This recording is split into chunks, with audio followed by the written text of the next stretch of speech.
Tenemos el mes de junio y bueno, y en el mes de junio como argentinos y como rosarinos tenemos un personaje ineludible que es Manuel Belgrano, Manuel ¿no? Belgrano. Que es Manuel Belgrano, por lo que, bueno, nos va a ocupar más de una entrevista a Belgrano, Así será. obviamente. Un personaje que como característica general podemos decir que quizás sea uno de los personajes más amados por los argentinos, más venerados por los argentinos, ¿no? Por sus virtudes, por su humildad, su entrega. Recordemos que Belgrano Belgrano era abogado, jurisconsulto, periodista, doctor en economía política y no era militar de carrera, pero bueno, la patria necesitó un militar y se subió a un caballo y dijo, bueno, vamos donde la patria dice, ¿no? Eso creo que tiene mucho valor. El hecho de decir, no, acá justamente traje unas citas cuando a él se le encargan una campaña militar que él dice que, bueno, no es su ocupación, digamos, o su destreza más abusada, pero que, bueno, si es lo que hace falta, hay que ir a guerrear. Lo ubicamos a Belgrano, digamos, esta semana fundamentalmente es muy interesante Belgrano porque Belgrano nació un 3 de junio, de 3 de junio de 1770 en Buenos Aires, y justamente porque Belgrano nació un 3 de junio, era hijo de un comerciante italiano. En aquellos años casi todos eran o españoles o criollos en Buenos Aires, pero este era italiano, procedente de la Liguria, una región del norte de Italia, de donde era Colón también. Entonces, al ser hijo de un inmigrante italiano, de los primeros que llegaron, el 3 de junio se festeja el Día del Inmigrante Italiano en Argentina, porque su papá era italiano, Italiano. era italiano. Bueno, él es hijo de un comerciante muy acaudalado, de origen italiano, que tiene varios hijos, y obviamente Belgrano pertenece a la élite, digamos, de Buenos Aires, a la élite económica de Buenos Aires, hijo de un acaudalado comerciante, de una santiagueña de apellido González Casero, de larga y linajuda prosapia. Estudia en Buenos Aires, en lo que hoy es el Real Colegio de San Carlos, lo que hoy era sería el Colegio Nacional de Buenos Aires, y sus estudios superiores los va a cumplir en España, ¿no? En la Universidad de Salamanca, donde va a venir después con el título de doctor. Había muy pocos doctores en esa época en Buenos Aires. Entonces enseguida Belgrano va a ser una carrera bastante triunfal, ¿no? En lo que era la élite de Buenos Aires y le van a encargar el manejo, la conducción del consulado.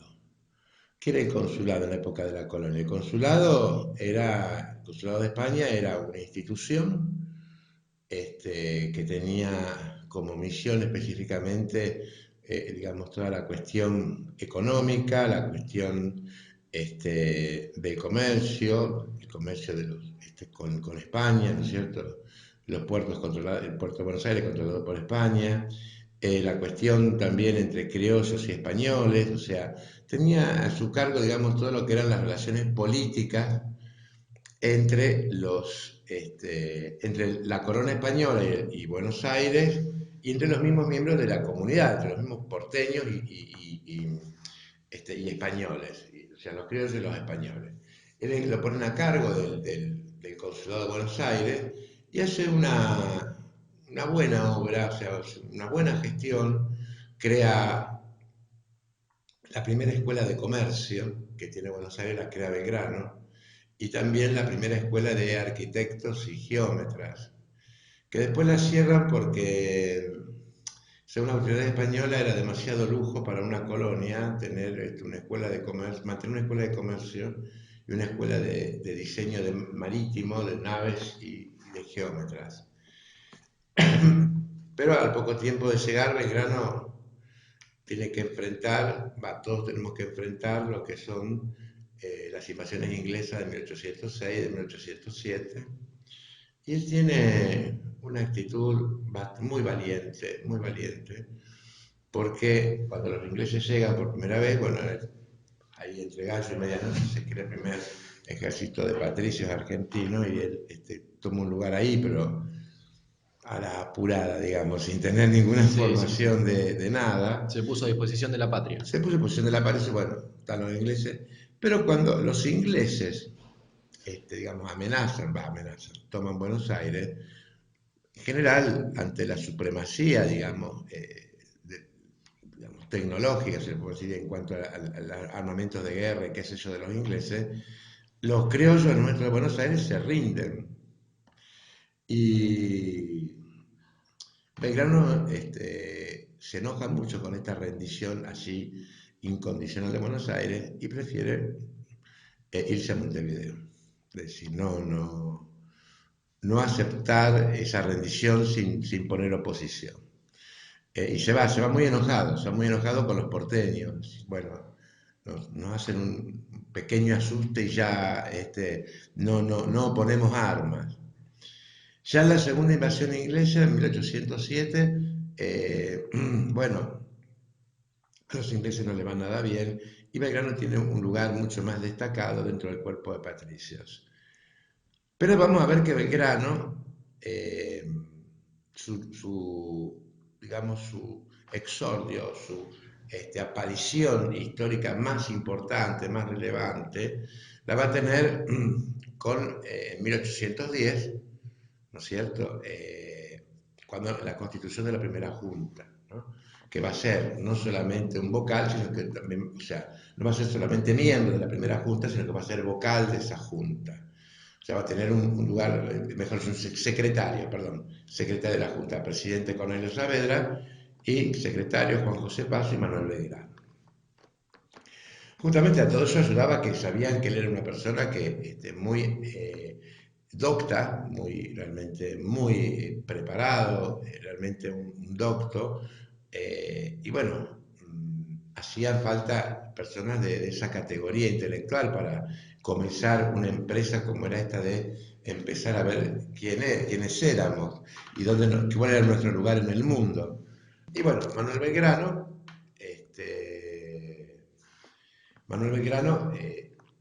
toma este cargo, ¿no es cierto?, en la primera junta y enseguida, bueno, van a empezar a salir digamos, las misiones de Belgrano. Y es justamente cuando a él le encargan la misión de ir a comunicar la Revolución de Mayo, lo que había ocurrido en Buenos Aires, al Paraguay, donde él dice, si me dejas leerlo, sí. Es una pequeña introducción, dice: me hallaba de vocal de la Junta Provisoria cuando en el mes de agosto de 1810 se determinó mandar una expedición al Paraguay. La Junta puso las miras en mí para mandarme con la expedición auxiliadora, como representante y general en jefe de las tropas. Admití, porque no se creyese que me repugnaban los riesgos, que solo quería disfrutar que solo quería disfrutar de la capital, y también porque entreveía una semilla de desunión y discusión entre los vocales mismos de la Junta que yo no podía atajar, o sea, resolver, diría, y deseaba hallarme en un servicio activo. Sin embargo, de que mis conocimientos militares eran muy cortos, los comuniqué a la Junta, pero acepté la misión. O sea, él dijo, ustedes saben que no es lo mío. No es lo mío, claro. Pero si esta es la misión que tengo que cumplir, voy. Y a su vez, como dice acá, vio que estaba medio turbia la discusión entre los miembros de la Junta y dijo, bueno, yo mejor me alejo, me subo a mi caballito y voy. Muy mal, digamos que Belgrano es fiel representante de que era una persona que hizo todo lo que sabía hacer, y lo hizo mal lo que no sabía hacer. La expedición al Paraguay fue un fracaso, es decir, Belgrano perdió, ¿no? Perdió, pero todo ese viaje de Buenos Aires, costeando el río, ¿no es cierto?, y llegar hasta el Paraguay, Le sirvió también para ir un poco como comunicando, diseminando esta idea de separarnos de España, entre las poblaciones por las que iba transcurriendo su expedición, ¿no es cierto? De ir comunicando, no a los jefes militares, a los jefes civiles de las poblaciones, sino a la gente, Al ¿no? pueblo. Al pueblo, que era lo que estaba pasando, lo que había pasado en Buenos Aires. Y para eso sirvió, y sirvió mucho un año después, rechazado Belgrano por las autoridades españolas de Asunción, los paraguayos declaran su independencia, es decir, un año después, o sea que esto que Belgrano haya ido no significa que él fue y convenció a los paraguayos de ser libres, pero dejó sentada la idea de que era posible un movimiento de alguna forma separatista respecto de España, porque al año los paraguayos generan esa misma situación que se había generado en Buenos Aires, al año exacto. Algunos autores, sobre todo los paraguayos, historiadores, no le quieren reconocer a Belgrano el hecho de que él llevó, por así decirlo, la semilla de la libertad, este, y que bueno, que los paraguayos ya estaban preparados, etcétera, etcétera. Sugestiones, es decir, si los paraguayos estaban preparados, no sé por qué lo rechazaron a Belgrano en su momento, ¿no es cierto? Pero bueno, eso no lo vamos a resolver nosotros ahora. Pero, por ejemplo, sí, de esa expedición de Belgrano es muy importante la fundación de dos poblaciones, una es Curuzucatiá, en Corrientes, y otra Mandisoví, que son dos localidades que hoy existen. Él la funda en su trayecto. De vuelta a Buenos Aires, la Junta lo vuelve a mandar, pero al Uruguay, a comunicar lo que había ocurrido al Uruguay. Y es donde él toma contacto con el que después va a ser el héroe nacional uruguayo, que es Gervasio de Artigas. Con Artigas entabla, digamos, una relación bastante inteligente, pero enseguida, por problemas con Rondó, Belgrano es llamado nuevamente a Buenos Aires y lo mandan al Alto Perú, es decir, hacia el norte, hacia el norte argentino, ¿no es cierto? Vamos con don Manuel Belgrano, que lo vemos ya en la campaña que hacia que va a terminar, digamos que pasando por, por lo que hoy es Rosario, pero que era la villa del Pago de los Arroyos de la Virgen de Rosario, un caserío alrededor que se había conformado alrededor de se había conformado alrededor de lo que hoy es la catedral, pero que era una capillita, ¿no es cierto? Entonces había un caserío, un rancherío y alrededor de esta capilla donde había una imagen de la Virgen de Rosario. Belgrano, yendo en su campaña y pasa por aquí, pasa con el objetivo de obstaculizar o detener la incursión de los españoles que remontaban el río Paraná. Entonces la misión un poco era poner en una margen del río Paraná, donde está ubicada hoy la ciudad de Rosario, una batería, la batería Independencia, y enfrente en la isla de la Espinillas la batería Libertad. Al momento del pase de los españoles se los iba a bombardear, ¿cierto? De las cuales se llega únicamente a construir como batería, quiero aclarar, era una cañonera, o sea, un conjunto de cañones, que se pueden ver algunos a veces que están ahí cerca del monumento. Este, eh, y que tenían largo alcance. O sea, la batería estaba puesta donde hoy está puesto el monumento a la bandera, en ese mismo lugar. Entonces, ¿qué ocurría? Para narrar un poquito y no, a lo mejor no es, si podemos hablar de Belgrano, podemos hablar también el otro viernes, Belgrano, total, hay tela para esto. Muere joven en 1820, pero habiendo hecho muchas cosas. La cuestión había una cuestión bastante peculiar con respecto a las tropas de Belgrano y a las tropas patriotas. No sabían, digamos, a quién responder, es decir, no habíamos declarado la independencia de España, de Fernando VII, no la habíamos declarado. Pero a su vez, nuestros enemigos eran los españoles, que no aceptaban que nosotros no aceptásemos la autoridad del rey. estaba la cuestión de cómo nos distinguimos. Claro. Si vos tenés un pabellón rojo y sos mi enemigo, yo no puedo tener un pabellón rojo por más que yo sea la colonia española. Evidentemente, en el ánimo nuestro, en el espíritu del criollo, estaba esto de que sí, aceptamos que todavía pertenecemos a España, pero no pertenecemos ni queremos pertenecer, y que no nos declaramos todavía independientes porque estamos discutiendo entre nosotros digamos, un par de elementos muy importantes como que nos declaramos independientes, sí o no. Si nos declaramos independientes, ¿qué vamos a hacer? ¿Una monarquía? ¿Vamos a hacer una república? Si vamos a hacer una monarquía, ¿quién va a ser rey? ¿Un pariente rey de España? ¿Un descendiente del Inca? O sea, había muchas cosas que resolver que todavía no estaban dadas las condiciones para crear una independencia, pero que nosotros sentíamos, sí, que ya no éramos parte del reino de España. Entonces Belgrano, dándose cuenta que, bueno, que hacía falta ya estaba, la escarapela ya estaba en curso, y él ya mismo había dado curso a la escarapela blanca y celeste un año antes. Entonces, y pasando por acá, le escribe a la Junta, ¿no es cierto? Le escribe al gobierno, perdón, al gobierno de Buenos Aires, diciéndole que él tiene necesidad de generar un pabellón, de generar un símbolo que identifique a los patriotas. Yo quisiera leer una pequeña, porque me gusta leer las palabras de él, ¿no es cierto? Adelante. Excelentísimo señor, en este momento, que son las 6:30 de la tarde, se ha hecho salva en la batería de la Independencia. Ubiquémonos, cerremos los ojitos.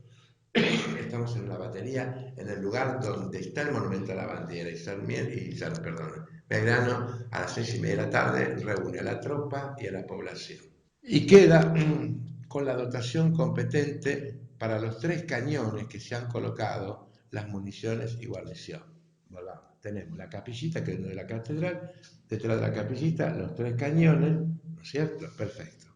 He dispuesto para entusiasmar a las tropas y a estos habitantes que se formasen todos aquellas, y les hablé en los términos de la copia que acompaño a vuestra señoría. Siendo preciso enarbolar bandera y no teniéndola, la mandé a hacer blanca y celeste conforme a los colores de la escarapela nacional. Espero que sea de la aprobación de vuestra excelencia. Rosario, 27 de febrero de 1812, excelentísimo señor don Manuel Belgrano. O sea, esto es la forma en que Belgrano le comunica al gobierno de Buenos Aires que él creó la bandera, que él ya la hizo jurar la bandera.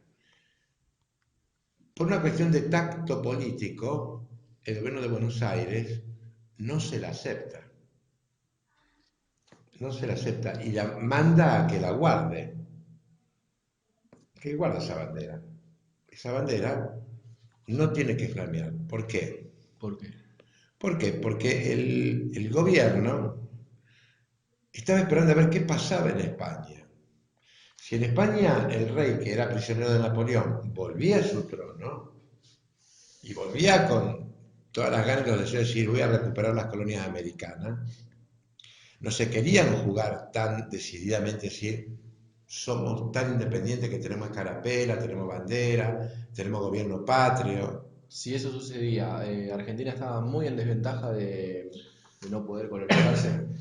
Y yo diría que a lo mejor la gran desventaja era que, primero que ellos tenían tropas profesionales, los españoles. Exactamente. Nosotros teníamos tropas generadas aquí entre los criollos, con todas las dificultades, ¿no es cierto? Y a su vez que si ellos nos iban a atacar, no iban a venir de España, iban a venir los leales a España desde el Alto, desde Perú, desde Chile, entonces que eran todas también colonias españolas y que todavía no habían generado este movimiento que habíamos generado nosotros. O sea que no íbamos a esperar que vinieran los españoles con sus barquitos de España. Iban a mandar órdenes para que desde los distintos lugares leales a España nos atacaran a nosotros. ¿Qué fue lo que hace? Perú, que nosotros vamos a la campaña de Alto Perú y encontramos con los peruanos que en ese momento responden al rey de España. Entonces sí estábamos en una gran desventaja. Entonces no queríamos generar, o sea, no se quería generar una separación tan tajante. Estamos en 1812. Todavía faltan 4 años para que nosotros en Tucumán digamos un 9 de julio somos independientes. Tenía que pasar mucho agua bajo del puente. Y este hombre, Belgrano, ya había hecho la escarapela, ahora se larga a hacer una bandera y hay que tener un poquito más de tacto. Solo que Belgrano era un hombre muy práctico, él obedecía a sus sentimientos, a su pensamiento, a su convicción, y él estaba profundamente convencido de que no quería más al rey de España. Por eso es como va como presionando, como impulsando esta cuestión de la independencia. Perdón, sí, de la independencia, ¿verdad? Es también muy importante el hecho de decir por qué celeste y blanca. Es toda una discusión Histórica. sí. Hay una que dice que Belgrano se inspiró en los colores de la bandera, en los colores del cielo, celeste y blanca. Digamos que de todas las explicaciones sería la más evanescente, la que menos se puede llegar a comprobar, ¿no es cierto?, en qué pensó él. Otra sí, que es bastante, Belgrano era una persona muy religiosa, muy católico, muy practicante, y él era devoto de la Virgen de la Merced, y los colores de la Virgen de la Merced son celeste y blanco. Otra, digamos, la menos simpática, y que es cierto el hecho de que el color celeste y blanco lo usaban los reyes españoles. Y ahí decimos, ¿qué quiso hacer Belgrano? La dinastía que gobernaba en España era la familia Borbón, como hoy la misma. El símbolo de los Borbones es una banda blanca. Como los Borbones gobernaban en Francia y en España, los Borbones españoles, para distinguirse de los Borbones franceses, habían puesto un paño celeste cruzado por un paño blanco. Sobre todo, o sea, fundamentalmente Carlos III, que es el que crea el Virreinato de la Plaza. Entonces, ahí viene a decir, Belgrano, ¿qué quiso? Guiarse por el cielo, guiarse por los colores de la Virgen de la Merced, o no quedar mal con la monarquía española. O las tres cosas, y entre tantas no quedar mal con la monarquía española, por si llegaba a volver el rey. Porque ese era el temor de todos. Si volvía el rey, que de hecho va a volver 2 años después, en 1814, si volvía el rey, ¿qué pasaba? Porque nuestra junta no había dicho, somos independientes de España. Había dicho, hasta que venga el rey, gobernamos nosotros. Y si el rey vuelve, bueno, a cumplir la palabra, ¿eh?